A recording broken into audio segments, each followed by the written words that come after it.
తెల్లవారుజాము 4 గంటలకు లేచి అభిషేకం చేయడానికి వెళ్ళేవారు. అన్ని ఏర్పాట్లు జరిగి ఉండేవి. అభిషేకం చేసి చిన్న గ్లాస్తో తీర్థం తెచ్చి అమ్మ పంచం దగ్గర పెట్టి వెళ్ళిపోయేవారు. Every minute ప్రషస్. ఆయన నడుస్తూ 10 అడుగులు 5 అయ్యేటప్పటికీ విజయనరసింహంకి వెళ్ళేవారు. అప్పటికి 100 మంది నుంచి ఉండేవారు తెల్లవారకట్ట ఊళ్ళ నుంచి వచ్చి. రాత్రి 10 వరకు ఆయన పేషెంట్స్ని చూసి ఇంటికి వచ్చి అమ్మ మంచం మీద కూర్చుని అమ్మ చెయ్యి ఇలా పట్టుకుని, ఏమ్మా ఇవాళ నీ కోడలు బొబ్బట్లో నేను తినవా?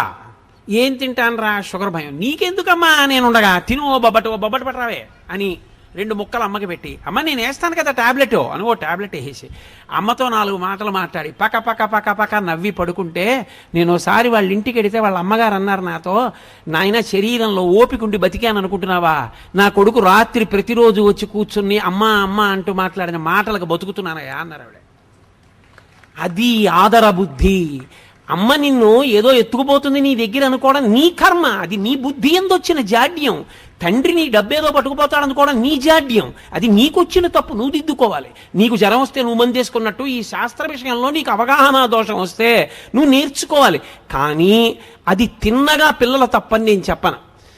సవకబారు అన్నీ మనం పిల్లలకి చూపిస్తున్నాం. ఏవి చూపించకూడదో అవన్నీ చూపించి అది బాగుండాలని మీరు కోరుకునే అధికారం మీకు ఎక్కడుంది?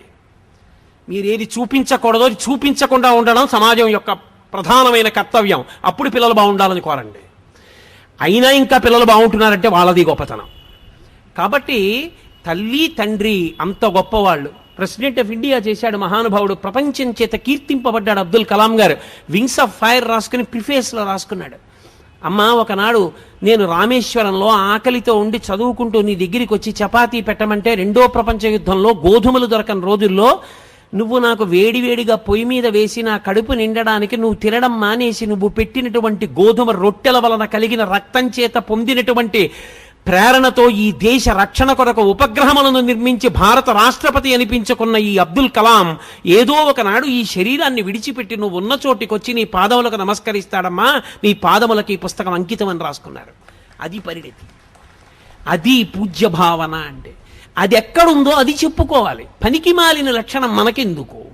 కాబట్టి ఆ విషయంలో నీ బుద్ధి యందు వైక్లభ్యం కలిగితే శాస్త్రం తెలుసుకున్న పెద్దలను అడుగు తప్ప.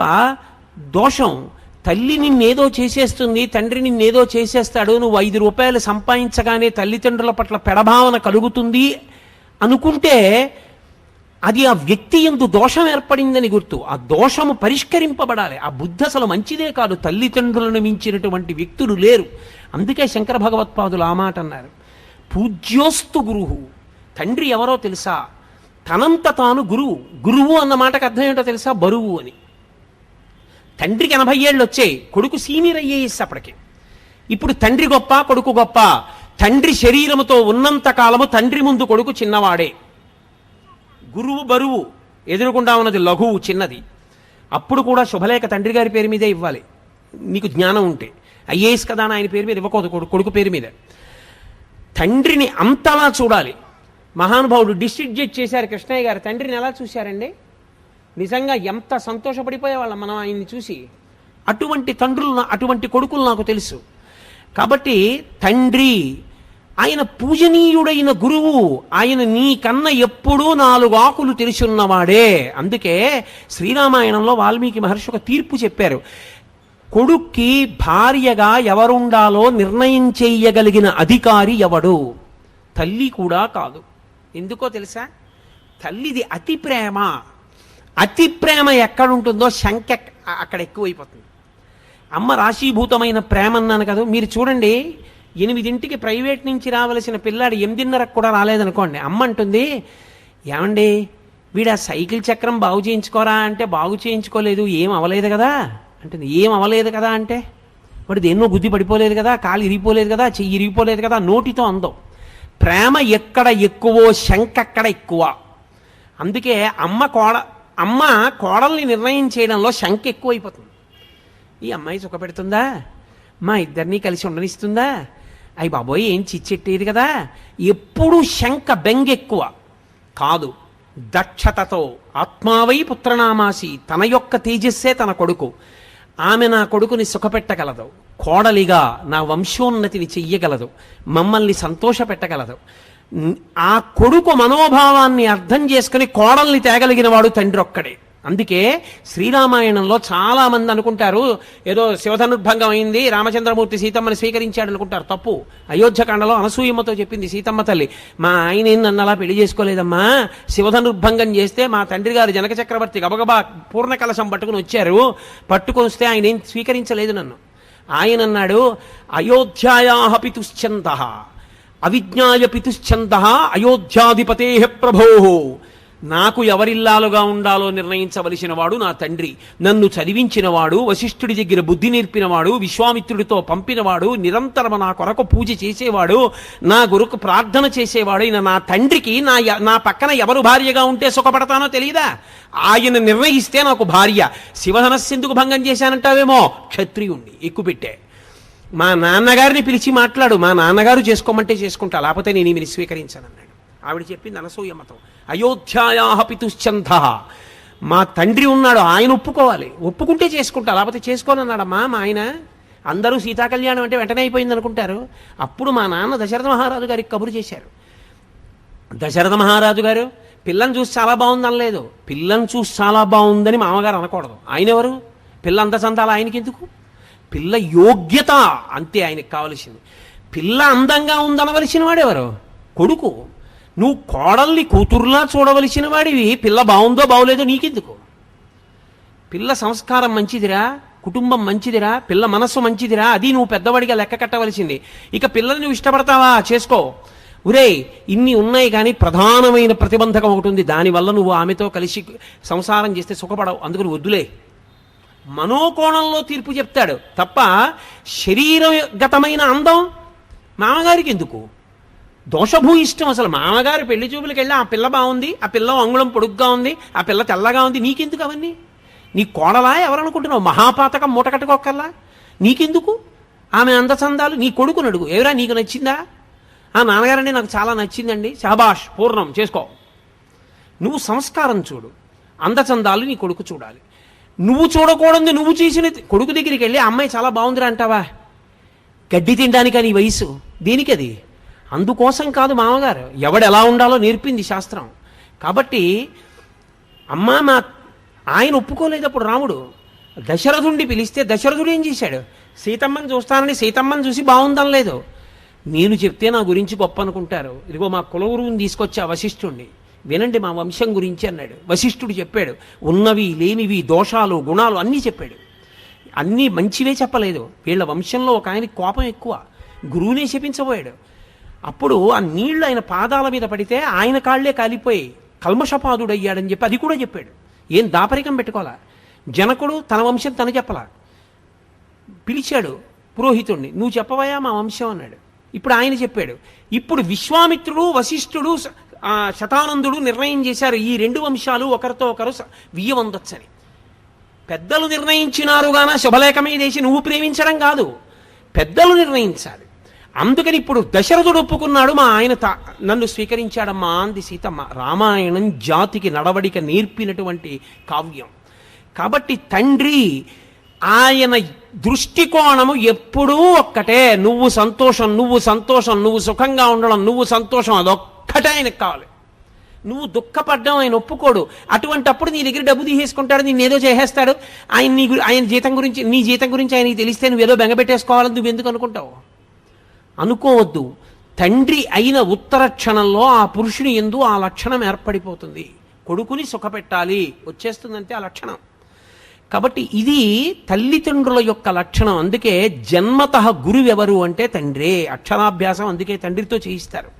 అంత సుఖపడాలి, వృద్ధిలోకి రావాలన్న హృదయంతో చేయిస్తాడు. కాబట్టి కొడుకు వృద్ధిలోకి వస్తాడని ఏ కొడుకుకైనా అక్షరాభ్యాసం తండ్రి చేయించడమే వేదం అంగీకరించిన ప్రమాణము. మీరు బాగా చదువుకున్నవారు కదండి, మీరు అక్షరాభ్యాసం చేయించండి అని అడగకూడదు. అసలు నన్ను ఎందరో వచ్చి అడుగుతుంటారయ్యా మీరు అక్షరాభ్యాసం చేయించండి ఒక్కసారి, మా మనవండి మా అబ్బాయి నేను చెయ్యనని చెప్తాను. నేను చెయ్యను, అలా చేయకూడదు. నువ్వెందుకు చెయ్యవు? నువ్వు తండ్రివి, నువ్వు గురువు, నువ్వు చెయ్యి అని చెప్తుంటాను. ఎక్కడో కొన్ని కారణముల చేత కొన్ని ప్రత్యేక పరిస్థితులలో అది ధర్మం అంగీకరించింది, అక్కడ నేను చెయ్యవలసిందే అన్న వాటిని మాత్రం సంవత్సరానికి ఒక్కసారి విజయదశమి నాడు పరదేవత దగ్గర కూర్చుని 2, 3 అక్షరాభ్యాసాలే చేయిస్తాను తప్పించి ఎప్పుడు ఎవరికి అక్షరాభ్యాసం చేయించను. ఎందుకంటే వేదం అలా అంగీకరించింది. తండ్రి చేయిస్తే వాడు వృద్ధిలోకి వస్తాడు. నీకు మంత్రం ఎవరు ఉపదేశం చేశారు ఉపనయనంలో? తండ్రే. ఎందుకు చేయించారు? ఇంకోళ్ళకి తెలియదా గాయత్రి మంత్రం? తండ్రి ఎందుకు చెయ్యాలి? గురుత్వం తండ్రిది. ఆయన పూజనీయుడు. ఆయన కన్న పూజనీయుడు లోకమునందు వేరొకడు లేడు. పూజ అన్న మాటకు అర్థం ఏంటో తెలుసా? ఎవరిని నువ్వు గౌరవిస్తే నీకు గౌరవం వస్తుందో దానికి పూజ అని పేరు. నేను భగవంతుడి పట్ల కృతజ్ఞుడనై పూజ చేస్తే లోకం నన్ను పూజిస్తుంది. అయా ఈయన కృతజ్ఞత ఉన్నవాడండి అని. తండ్రికి నువ్వు నమస్కారం చేస్తే లోకమంతా నీకు నమస్కారం చేస్తుంది. కృతజ్ఞత కలిగియుండుట, పూజనీయత పొందియుండుట, పూజించుట. తనంత తాను సహజ సిద్ధముగా పూజనీయుడు ఈ లోకమునందెవరు? తండ్రియే. ఆయన ఏం చదువుకున్నాడు, ఎంత చదువుకున్నాడు, ఎంత డబ్బుంది, ఏం చేశాడు అనవసరం. నీకు తండ్రి పూజనీయుడు, అంతే శాస్త్రం. ఇప్పుడు మిగిలిన వాళ్ళు తండ్రి లేకపోతే అన్నగారిది. కానీ అన్నగారి ఎంత దోషం ఉన్న వాళ్ళు ఉంటారు లోకంలో. త్యాగరాజస్వామి వారి పెద్దన్నగారు లేడు, జపేశుడు ఉన్నాడు. నేను మొన్న తిరువాయూరు వెడితే ఇప్పుడు జపేశుని యొక్క వంశంలో వాళ్ళే అక్కడ అర్చకత్వం వహిస్తున్నారు. మేము 7వ తరం వాళ్ళమండి. అయ్యోయ్యో గురుగారు మీరు వచ్చారా, రండి మా ఒకసారి త్యాగరాజస్వామి వారు తిరిగిన ఇల్లు అవి చూపిస్తామని పాపం తీసుకెళ్ళి చూపించారు. వేరు మాట అనుకోండి. కానీ అన్నగారు జపేశుడు తమ్ముడైన త్యాగరాజస్వామి వారిని ఎంతో బాధ పెట్టాడు. కానీ శాస్త్రం ఏమంటుందో తెలుసా? ఆయన తప్పు చేశాడు, ఆయన యందు దోషం. నువ్వు తమ్ముడు, అన్నగారి పట్ల నువ్వు తప్పు పట్టవద్దు. ఆయన దోషభూయిష్ఠుడై ఉన్నాడు, ఈశ్వరుడు ఆయన మీద తగిన చర్య తీసుకుంటాడు. నువ్వు నీ వైపు నుంచి నీ ధర్మాన్ని నువ్వు పాటించాలి. అన్నకు ఒక నమస్కారం చేసి వెళ్ళిపోవడమే. ఎదురుపడి తిరగబడవద్దు. అన్న చెడ్డవాడైతే ఒకనాడు మారతాడు. కానీ అసలు యథార్థమునకు మానవీయ సంబంధముల యందు అన్నదమ్ములకు ఉండవలసిన లక్షణమేమి అంటే, వాల్మీకి మహర్షి రామాయణంలో ఒక మాట చెప్పిస్తారు రాముడితో. ధర్మమర్థంచ కామంచ పృథివీంచాపి లక్ష్మణ ఇచ్చాపి భవతామర్థే ఏతత్ ప్రతిశృణోమితే అంటాడు. ధర్మము, అర్థము, కామము ఈ 3 నా తోబుట్టువులు అనుభవించిన నాడు తప్ప నేను అనుభవించనన్నాడు రాముడు. అది అందుకే చిట్ట చివర పట్టాభిషేకానికి విమానం దిగినప్పుడు క్షవరం చేయించుకోవయ్యా అంటే తమ్ముళ్ళ వంక చూశాడు.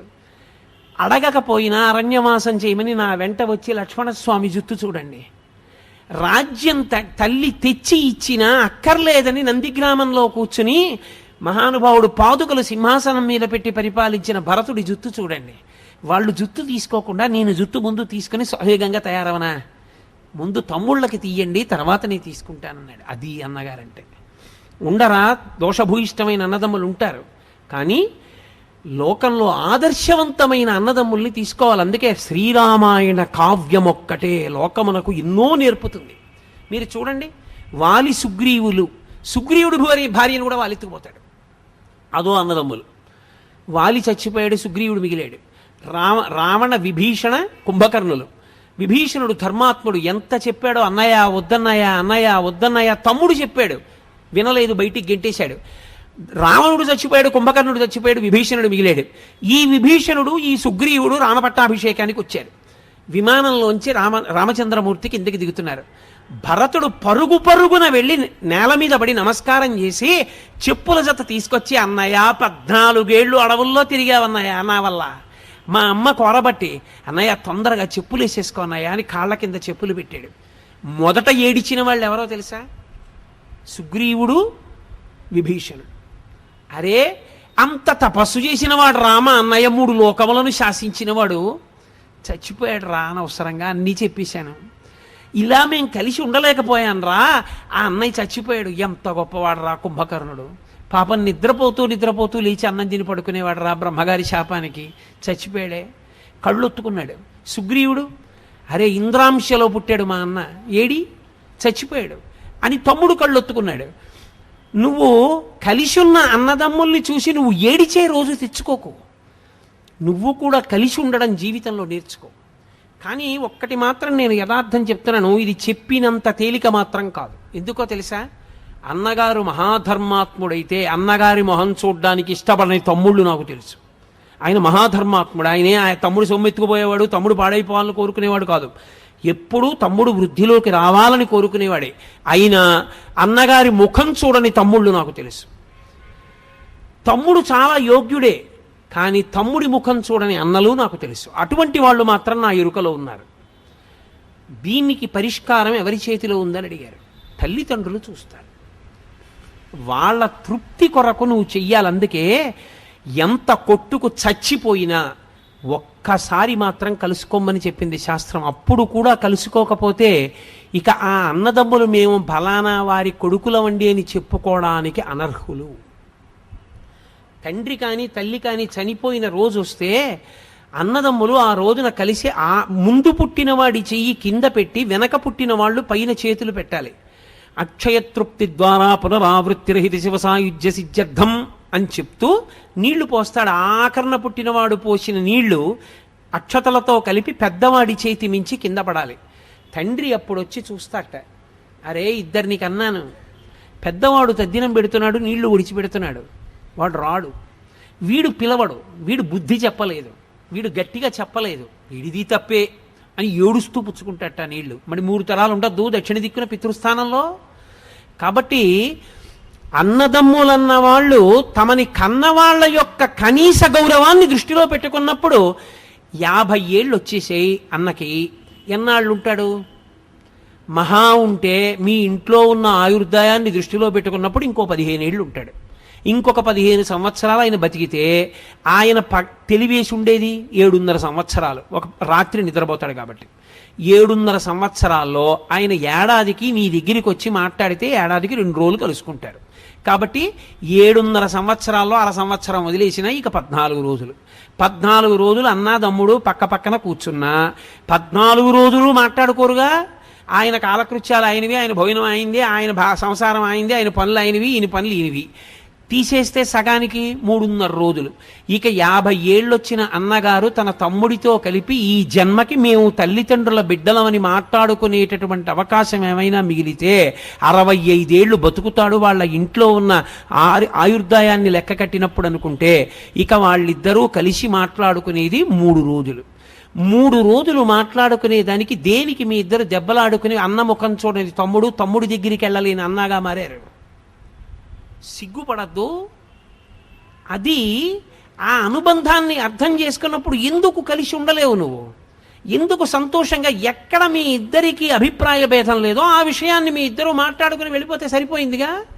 ఏది అభిప్రాయ భేదమో దానికి ఎందుకు చొక్కా పట్టుకుంటారు? ఏది ఇద్దరు కలిసి ఉండగలరు. నీకు దోసకాయ పప్పు ఇష్టం, అన్నయ్య వచ్చాడు దోసకాయ పప్పు ఇవే, అన్నయ్య నీకు దోసకాయ పప్పు ఇష్టం రా, ఇంకొంచెం వేసుకో అని తమ్ముడు గరిటితో ఇలా వేశాడు అనుకోండి. 50 ఏళ్ళు దాటిపోయిన అన్నగారికి తమ్ముడు అన్నయ్య నీకు దోసకాయ పప్పు ఇష్టం అన్నయ్య అని ఒక్క గరిటె దోసకాయ పప్పు వేస్తే అన్న పొందేటటువంటి ఆనందం మీరు ఆలోచించండి. చూడవే వాడంతా గుర్తుపెట్టుకుని దోసకాయ పప్పు ఏమన్నా నాకు దోసకాయ పప్పు వేసాడే, ఎంత పొంగిపోతాడు. అది చాలు ఆయనకి ఏమైనా ఉంటే మారిపోవడానికి. అరే ఆ ఒక గరిటె దోసకాయ పప్పు అన్నయ్యని ఇంటికి పిలిచి పెట్టడానికి నీకు ఐశ్వర్యం పాడైపోయిందా? ఏమి నీ కర్మ? ఎందుకు దెబ్బలాడుకున్నావు? దేనికి మాట్లాడవు? ఇది మనసు యందు ఏర్పడినటువంటి దోషం. దీన్ని దిద్దుకోవాలి. 50 ఏళ్ళు వచ్చి నీకును 45 ఏళ్ళు వచ్చిన తమ్ముడికి ఎవరు పాఠం చెప్తారు? తెల్లవారు లేస్తే 50 మందికి నువ్వు చెప్తున్నావా? నీకెవరు చెప్తారు వచ్చి? ఇది కర్మ. దీన్ని మార్చుకోవాలి. మార్చుకుని మనసుని సంస్కరించుకోవలసి ఉంటుంది. అది లేనినాడు ఆ మానవీయ సంబంధములకు అర్థం లేదు. రాముడు ఏడిచాడు, బ్రహ్మాస్త్రం వేస్తే లక్ష్మణుడు పడిపోతే ఆయన ఏడిచిన ఏడుపు మీరు చదివితే రామాయణంలో అసలు మానవీయ సంబంధములకున్న అందం తెలుస్తుంది. ఆయన అన్నాడు, దేశే దేశే కళత్రాణి దేశే దేశే చ బాంధవాహ. ఒరే నాకు భార్య లేదని బాధ లేదురా, ఇంకో దేశం పెడితే నాకు పిల్లనిస్తారా? పెళ్ళం మళ్ళీ దొరుకుతుందంటే సీతమ్మని తక్కువ చేశాడని కాదు, భార్య దొరుకుతుందిరా.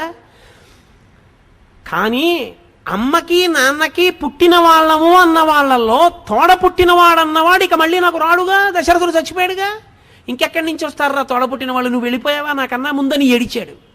అది అన్నదమ్ములంటే. రామాయణాన్ని మీరు చదివితే అసలు ఒక అన్నగా, ఒక తమ్ముడిగా, ఒక కొడుకుగా, ఒక బావగా, ఒక అల్లుడిగా అసలు ఎలా నిలబడాలో, ఎలా మాట్లాడాలో, ఎలా ప్రవర్తించాలో అర్థమవుతుంది. ఈ దేశానికి వచ్చిన పెద్ద దరిద్రం ఎక్కడొచ్చిందంటే రామాయణ భారత భాగవతములు లౌకిక రాజ్యం అన్న పేరుతో చెప్పకూడదన్న మాట పిల్లలకి ఎప్పుడు ప్రారంభమైందో అక్కడ ప్రారంభమైంది పతనం. రామాయణ భారత భాగవతాలు పిల్లలకి చెప్పడం పాఠ్యాంశములుగా మారితే అప్పుడు నిజంగా అర్థమవుతుంది. సుఖమన్న మాటకు అర్థం ఏమిటో రామాయణం వింటే అర్థం అవుతుంది. ఒక్క మాట అన్నాడు దశరథుడు, ఒరేయ్ నాన్న నేను కైకమ్మకి మాట ఇచ్చానని కదా వెళ్ళిపోతున్నావు, ఒక్క పని చేయరా, నేను కైకమ్మకి మాట ఇచ్చాను, రాజ్యం తీసేసుకోమని అయిపోయిందిగా, నా పని అయిపోయింది, ఒక్క పని చేయి, రాజ్యం క్షత్రియ భోజ్యం, నేను 60,000 సంవత్సరముల వయస్సు పెద్దవాణ్ణి అయిపోయాను, నీ ముందు నిలబడి యుద్ధం చేయలేను, యుద్ధం చేసి బాణాలతో నన్ను కొట్టేసి బంధీకృతుణ్ణి చేసి కారాగారంలో పరేసి రాజ్యం తీసేసుకోరా, నేను కారాగారపు ఊచల్లోంచి నిన్ను చూస్తూ బతికేస్తాను రా, నిన్ను చూడకుండా ఉండలేను రా అన్నాడు. అది తండ్రి అంటే కొడుకన్న రామచంద్రమూర్తి అన్నారు, నాన్న తండ్రిని సత్యవాక్య పరిపాలకుణ్ణి చేసి తండ్రిని ఊర్ధ్వలోకముల యందు నిలబెట్టినవాడు కొడుకు, అంతేగాని రాజ్యం కోసం అలా చేయనా, వద్దు నాన్న, ఎన్నాళ్ళు 14 ఏళ్ళు తిరిగి వచ్చేస్తానని వెళ్ళిపోయాడు. అది కొడుకు, అది తండ్రి. రామాయణం చెప్పకుండా చెప్తుంది రాముడంటే తండ్రి అంటే ఏమిటో, కొడుకంటే ఏమిటో. తండ్రి ఎంత వెంపర్లాడతాడో రామాయణంలో ఒక మాట చెప్తాను మీకు. కౌసల్య వెళ్తోంది, రాముడు అక్కడ కొండ మీద ఉన్నాడని తెలిసి దర్భలు దక్షిణ దిక్కుకి కొసలుండేటట్టుగా పెట్టబడి దాని మీద గారపిండి ముద్దలు కనబడ్డాయి. కౌసల్య నేల మీద పడి గుండెలు బాదుకుని ఏడిచింది. నా కొడుకు రాముడు గారపిండి ముద్ద తింటున్నాడు, తినడానికి పళ్ళు కూడా లేవన్నమాట అంది. ఎలా తెలుసని అడిగారు. కొసలు దక్షిణ దిక్కుకున్నాయి అంటే తద్దినం పెట్టాడు. ఎవరికి పెడతాడు? తండ్రికి పెట్టాడు. చచ్చిపోయాడని తెలిసింది. తను ఏం తింటున్నాడో దాంతోనే తద్దినం పెట్టాలి. తండ్రి చనిపోయిన తరువాత కూడా కొడుకు ఏది తింటున్నాడో అంతకన్నా ఎక్కువ పెట్టమని అడగడం, అప్పు చేసి తద్దినం పెట్టమని కూడా అడగడం. అందుకే తండ్రికి తద్దినం పెట్టేటటువంటి మార్గం చెప్పింది. నువ్వు తద్దినం కూడా పెట్టలేకపోతే, నాన్నగారి తద్దినం కూడా పెట్టలేకపోతే, తద్దినం వచ్చిన తిథి నాడు మధ్యాహ్నం 12 గంటలకి లేచి నిలబడి గుమ్మం వంక 2 చేతులు ఇలా అంటే చాలు, తండ్రి సంతోషపడిపోయి ఆశీర్వచనం చేసి వెళ్ళిపోతాడు. నాన్నగారండి ఏమీ లేదు పెట్టడానికి అని ఇలా అంటే చాలు, ఆశీర్వచనం చేస్తాడని వేదం చెప్తోంది. అమావాస్య నాడు 12ంటికి అలా చెప్పమని చెప్పింది, పితృతిథి కాబట్టి. తండ్రి పెట్టమని అడిగేవాడు కాడు. తండ్రి నీకేదుందో దాంతో పెట్టు, అది శ్రాద్ధము. శ్రద్ధ సా శ్రద్ధ కవితా సిద్ధి ఇలా వస్తూపలభ్యతే అంటారు శంకరులు. అది తండ్రితనం అంటే. శరీరం విడిచిపెట్టాక కూడా కొడుకు గురించి అలా ఆలోచిస్తాడు. నా కొడుకు గారపిండి ముద్దలు తింటున్నాడు, అందుకే గారపిండి ముద్దలతో తద్దినం పెట్టాడని ఏడిచింది కౌసల్య. రామాయణాన్ని రామాయణంగా మీరు చదవండి. మానవీయ సంబంధముల గురించి కోటేశ్వరరావు ఉపన్యాసం చెప్పక్కర్లేదు. రామాయణం చదువుకోకపోవడం, కోట్ల రూపాయల ఆస్తి ఉన్నా, ఇంట్లో ఎన్ని పనికిమాలిన వస్తువులున్నా శ్రీరామాయణం 7 కాండలు కనపడకపోవడమే జాతి దరిద్రానికి కారణం. శ్రీరామాయణం చదువుకోవడం అలవాటైతే నువ్వు ఎలా బ్రతకాలో అలా బ్రతకగలవు. నీకెవ్వరూ ఏమీ చెప్పక్కర్లేదు. ఒరే నాన్న నువ్వు ఇలా ఉండరా అని చెప్పక్కర్లా. మంచి కొడుకు, మంచి అల్లుడు, మంచి తమ్ముడు, మంచి అన్న, మంచి పౌరుడు అన్నీ నువ్వే. అది తల్లిదండ్రులంటే. కాబట్టి తల్లిదండ్రులను నింద చేయవద్దు. పరమ పూజనీయుడు తండ్రి. ఇంకింతకన్నా ఏం చెప్పాలి తండ్రి గురించి? ఎక్కడ శాస్త్రాలు తక్కువ చేసి చెప్పాయి. నువ్వు చదువుకోపోతే నీ తప్పు, శాస్త్రం మీదకి ఎందుకు నెడతావు? తల్లితో సమానమైన స్థానము తండ్రికి కల్పించలేదు అని నువ్వు తీర్పోటా మళ్ళీని? ఎక్కడా అలా చెప్పలేదు. అలా చెబితే నేను అంగీకరించను. ఎందుచేత ఏ పురాణము, ఏ కావ్యము, ఏ స్మృతి, ఏ ఉపనిషత్తు అలా చెప్పలేదు. తండ్రి తండ్రే, తల్లి తల్లి. అలా ఇద్దరు ఉండకపోతే ఆ బండి నడవదు. అంతే. అలా నడవాలి అంటే వాళ్ళిద్దరి యందు అటువంటి లక్షణములతో వాళ్ళు సమైక్యం అయితేనే నిలబడుతుంది కుటుంబం. కాబట్టి అది తల్లిదండ్రులు. అది అర్థం చేసుకున్న నాడు నువ్వు వృద్ధిలోకి వస్తావు. ఇక వైదిక సంబంధము అని ఒకటి ఉంటుంది. సరే, నేను దాని గురించి ఇంకా ఎక్కువగా మాట్లాడితే ఎంతగాని నేను మాట్లాడగలను. దేహ సంబంధం, పుట్టుకతో వచ్చే సంబంధాలు అవన్నీ, అన్న తమ్ముడు అక్క చెల్లి ఇవన్నీ తీసేస్తానండి అంటే మీరు తీసేయలేరు. పినతల్లి పెదతండ్రి అంతే, ఆ పుట్టుకతో వచ్చేసింది. వైదిక సంబంధము వేదము వలన ముడిపడుతుంది. ఆ సంబంధం వేదమును ప్రమాణము చేసుకుని ముడిపడుతుంది. అందుకే అగ్నిసాక్షిగా అంటారు. పెళ్ళి అగ్నిసాక్షిగా ఎందుకో తెలుసా? కన్యాదాత గారు కాదు పిల్లనిచ్చేది, అగ్ని ఇస్తాడు. అగ్ని ఇస్తే నువ్వు పుచ్చుకున్నావు కాబట్టి వృద్ధి. అందుకే అర్ధరాత్రి 1 గంటకి ముహూర్తం పూర్తయినా ప్రధాన హోమం చేయించేస్తారు. వివాహమునందు బాగా జ్ఞాపకం పెట్టుకోండి నేను చెప్పే మాట. వివాహమునందు 3 ఏకం చేస్తారు. ఈ 3 ఏకం చేసిన కారణం చేత ఇద్దరు ఒకటవుతారు. ఏ 3 ఏకం చేస్తారు అని అడిగారు. వేదమంత్రములను ప్రమాణముగా, వేదమును సాక్ష్యముగా, అగ్నిహోత్రుణ్ణి ప్రధానమైన దేవతగా స్వీకరించి 3 కలుపుతారు. ఏకపాత్రా భోజనము, పెళ్ళైన రోజు కాదు, యథార్థమునకో భర్త తిన్న విస్తట్లో భార్య తినేది పూర్వం. నాకు బాగా తెలుసు. పత్నీభాగం అని బూరె తిని చాలా బాగుందనుకోండి బూరి, ఆయన రెండో బూరె వేయమని నెయ్యి వేయించుకుని బూరి సగం తిని వదిలిపెడతాడు. అర్థం ఏమిటో తెలుసా? చాలా బాగుంది బూరి, నీకోసం వదిలేయండి. ఆ ప్రేమతో కలగలుపుకుని తింటుంది భార్య ఆ విస్తట్లో. అందరి పత్ని భాగం వదిలేడండి ఆయన అని వెటకారం ఆడతారు ఇప్పటికీ. ఓ బూరి ముక్క వదిలేశాను అనుకోండి నేను విస్తట్లో, దాని అర్థం ఏమిటంటే, ఏమో బూరి చాలా బాగుందో నువ్వు తిను అని 10 మందిలో అనలేక నేను వదిలేస్తే ఆ విస్తట్లోనే అన్నం పెట్టుకున్నప్పుడు ఆ బూరి గుర్తు అన్నమాట. 2 బూర్లు తినడానికి అన్నం తక్కువ తిను, బూర్లు బాగున్నాయి ఇవాళ అని. అందుకని ఏకపాత్రా భోజనము, పెళ్ళైన రోజు 2 పాత్రలలో భోజనం చేయరు. ఒక్క పాత్రలోనే వడ్డించి ఇద్దరిని భోజనం చేయమంటారు. ఒక విస్తరి. ఏక వస్త్రధారణము, ఇద్దరు కలిపి ఒక బట్టే కట్టుకోవాలి. అది ఎలా? అసహ్యంగా ఉండదు సభాముఖంగా. అందులో యథార్థమునకు 3 రోజులు చేయాలి పెళ్లి. 3 రోజులు పెళ్లి చేసినప్పుడు మంగళస్నానం అని చేయిస్తారు పీటల మీద తీసుకొచ్చేటప్పుడు. ఏ మంగళ స్నానం చేశారో ఆ మంగళ స్నానం చేసిన బట్టలతోటే 3 రోజులు ఉండాలి, ఇక మధ్యలో స్నానం చేయకూడదు. మంగళ స్నానం అని ఎందుకు పిలుస్తారంటే, మంగళ స్నానం వేదమంత్రం లేకుండా చేయించిన పార్వతీ పరమేశ్వరులు ఆవహిస్తారు పెళ్లి కొడుకుని పెళ్లి కూతురు. అందుకని వాళ్ళు నిత్యశుద్ధులు. ఎవరైనా జ్ఞాతి చచ్చిపోయినా ఇక వాళ్ళకి అశౌచం రాదు. 3 రోజులు నిలబడుతుంది అది. కాబట్టి 3 రోజులు ఇక స్నానం చేయరు. ఏకవస్త్రం ఎలా కట్టుకుంటారు? ఇద్దరు కలిపి ఓ బట్ట ఎలా కుదురుతుంది? అందుకని ఆమె బట్ట ఈమె బట్ట కొంగులు ముడి వేసేస్తారు. బ్రహ్మముడి పడిందిరా అంటారు. బ్రహ్మముడి పడిందిరా అంటే ఒక బట్ట కట్టుకున్నారు, ఒక పాత్ర యందు భోజనం చేశారు, అన్యోన్యంగా బతికిన దంపతులకి తాంబూలం ఇచ్చి ఏకశయ్యాగతులు అవుతారు. ఈ 3 ఏకమవడం బయట మీ ఇద్దరూ ఏకమై ఉండడం కాదు, మీ మనసులు కూడా అలా ఏకమవ్వాలని చెప్పడానికి అఘోర చక్షుహు అన్న మంత్రం చెప్తూ సుముహూర్తానికి ఒకరి కన్నులలో ఒకరు చూసుకుని జీలకర్ర బెల్లం పెట్టుకుంటారు. జీలకర్ర బెల్లం ఎందుకు పెట్టుకోవడం అంటే, జీలకర్ర మంగళద్రవ్యం, బెల్లం నిలవ దోషం లేని పదార్థం. రెండిటినీ కలిపి నూరితే అందులోంచి ధనాత్మక విద్యుత్ వస్తుంది. అది బ్రహ్మస్థానమనందు పెట్టుకుంటే ఇద్దరి మధ్య అన్యోన్యత అంకురిస్తుంది. నేను ఇలా అన్నానని అనుకోకండి, షష్ఠి పూర్తి అయిపోయింది ఆయనకి. ఆవిడ లోకం దృష్టిలో అమ్మమ్మ అయిందేమో, ఈయనకి మాత్రం కొత్త పెళ్లి కూతురులాగే ఉంటుంది. అలా ఉండాలనే వేదమంత్రం చెప్పింది. అందుకే తాళి కట్టేటప్పుడు కాడి పెట్టి నీళ్లు పోస్తారు. హరదత్తాచార్యుల వారు వ్యాఖ్యానం చేశారు, చర్మవ్యాధులు వచ్చి ఒంటి మీద మచ్చలు వస్తే భర్తకి భార్య యందు అనురక్తి పోతుంది. అలా వివర్ణము కాకుండా ఎన్నేళ్ళొచ్చినా ఆయన అనురక్తి ఆమె యందు మాత్రమే నిలబడేటట్టుగా దేవతల యొక్క అనుగ్రహాన్ని కురిపిస్తారు ఆ సమయంలో మంత్రముల చేత. అందుకని కాడితో నీళ్లు పోయించి మంగళసూత్రం కట్టిస్తారు. ఇది వేదము చేత పడిన ముడి, వేదము ప్రమాణముగా పడిన ముడి. చిత్రం ఏమిటో తెలుసా?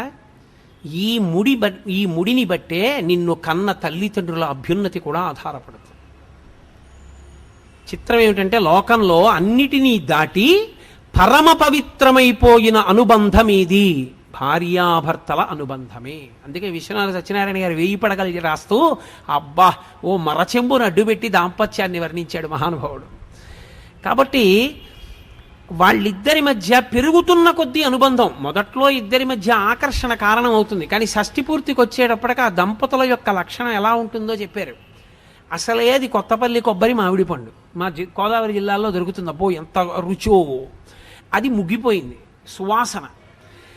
ఏదో పరక మామిడి పళ్ళు కొన్నాడు, 13 మామిడి పళ్ళు తెచ్చి పైన గడ్డేసి సర్దుతున్నాడు. కింద తేనె జాడి ఉంది, రోజు శివాడికి అభిషేకం చేసుకోవడానికి పుట్ట తేనె తెచ్చాడు, అక్కడ పెట్టాడు. ఈ 13 పళ్ళు పేరుస్తుండగా ఓ పండు జారి టపుక్కుని నేతి జాడీలో పడిపోయింది. ఆయన చూసుకోలేదు, ఇలా చూసి పళ్ళన్నీ తీసి పైన పేర్చాడు. 12 ఇచ్చాడు. చూసావా ధూర్తుడు, నేను లెక్క పెట్టలేదు, 13వ పండు పోయింది, వాడు ఇవ్వలేదు అనుకున్నాడు. సరే 12 పళ్ళు తినేశాడు. ఇక సోమవారం అభిషేకం చేస్తాడు. 2 సోమవారాలు ఊళ్ళో లేడు. 3వ సోమవారం వచ్చి అభిషేకం చేద్దామని నేతి జాడీలో పాత్ర ముంచాడు. ఇప్పుడు అందులోంచి మామిడి పండు పైకి వచ్చింది. అసలే కొత్తపల్లి కొబ్బరి, దాని మీద ముగ్గిపోయింది. 2 వారాలు తేనెలో ఉండిపోయింది. ఇప్పుడు దాని రుచికి కొత్తపల్లి కొబ్బరి ముగ్గని పండుకి సామ్యం ఉంటుందా? షష్ఠి పూర్తి నాటి అనుబంధం అది. అప్పటికి ఆయన అంటాడు, ఇంత పిచ్చిది ఏమిటో పర్వాలేదులేండి, కొడుకు జాగ్రత్తగా చూస్తాడు అంటాడు. ఆవిడంటుంది, మహానుభావుడు మళ్ళీ జన్మంటూ ఉంటే ఆయనకే ఇల్లాలు అవ్వాలంట. అప్పటికి ఆ అనుబంధంలో ఉన్న పవిత్రత అది. కాబట్టి ఆ భార్యాభర్తల సంబంధం ఉందే అసలు అద్వితీయం. అనసూయమ్మ రామాయణంలో మాట ఉంది, అమ్మా నేను నీతో ఒక మాట చెప్తానని సీతమ్మతో చెప్తూ అంది, అనుశిష్టాం, నేను లోకంలో అత్యంత గొప్ప వ్యక్తి అని చెప్పదగిన వాడంటూ ఉంటే తప కృతమిహావ్యయం అంది. రాశీభూతమైన తపస్సెవరో తెలుసా? భర్తయే. ఆమెకి ఏం తెలుసు ఏం తెలీదు అనవసరం, ఆయన ఇల్లాలు గౌరవం అంతే.